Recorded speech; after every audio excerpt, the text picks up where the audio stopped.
Our assets are large enough to grow by themselves. It's like planting a tree. You water it for years and then one day it doesn't need you anymore. Its roots are implanted deep enough. Then the tree provides shade for your enjoyment. What are assets and liabilities? We will learn from Rich Dad in super simple way as explained in book Rich Dad, Poor Dad by Robert Kiyosaki. Let's listen. Rule 1 is you must know the difference between an asset and a liability and buy assets. Rich people acquire assets. The poor and middle class acquire liabilities that they think are assets. An asset puts money in my pocket. A liability takes money out of my pocket. This is the cash flow pattern of an asset. Assets add to your income. The top part of the diagram is an income statement, often called a profit and loss statement. It measures income and expenses money in and money out. The lower part of the diagram is a balance sheet. It's called that because it's supposed to balance assets against liabilities. Many financial novices do not know the relationship between the income statement and the balance sheet, and it is vital to understand that relationship. This is the cash flow pattern of a liability. Liabilities add to your expenses. Now that assets and liabilities have been defined through pictures, it may be easier to understand my definitions in words. An asset is something that puts money in my pocket. A liability is something that takes money out of my pocket. This is really all you need to know. If you want to be rich, simply spend your life buying assets. If you want to be poor or middle class, spend your life buying liabilities. This is the cash flow pattern of a poor person. Poor person goes on a job to get salary and spend all in expenses not buying any assets or liabilities. This is the cash flow pattern of a middle-class person who earns money through job, spends on necessary expenses, buys some liabilities as mortgage, car loans, credit card debt, and school loans, adding more to expenses. This is the cash flow pattern of a rich person. He also has expenses, but he buys assets that add more money to his pocket. He can then buy liabilities managing his assets and liabilities well. All of these diagrams are obviously oversimplified.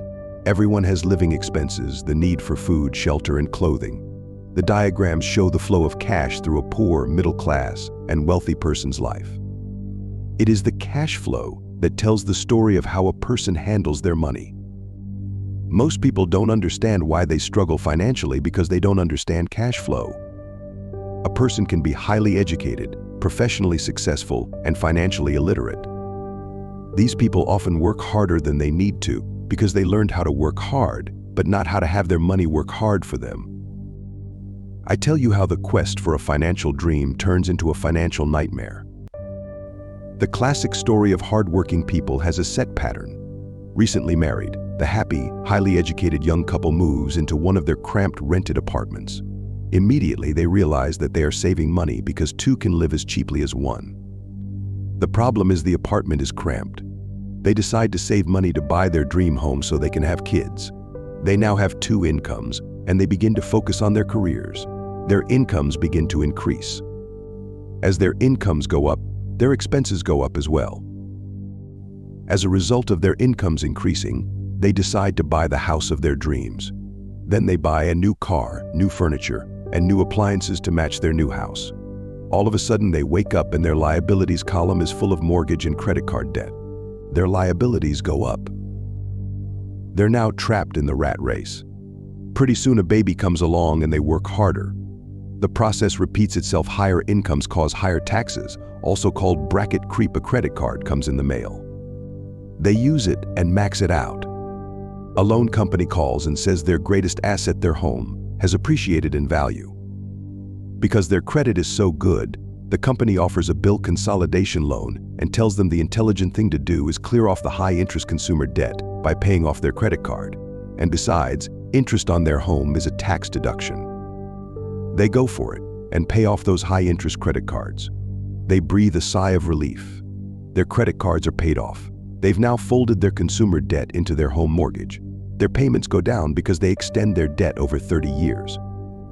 It is the smart thing to do. Their neighbor calls to invite them to go shopping.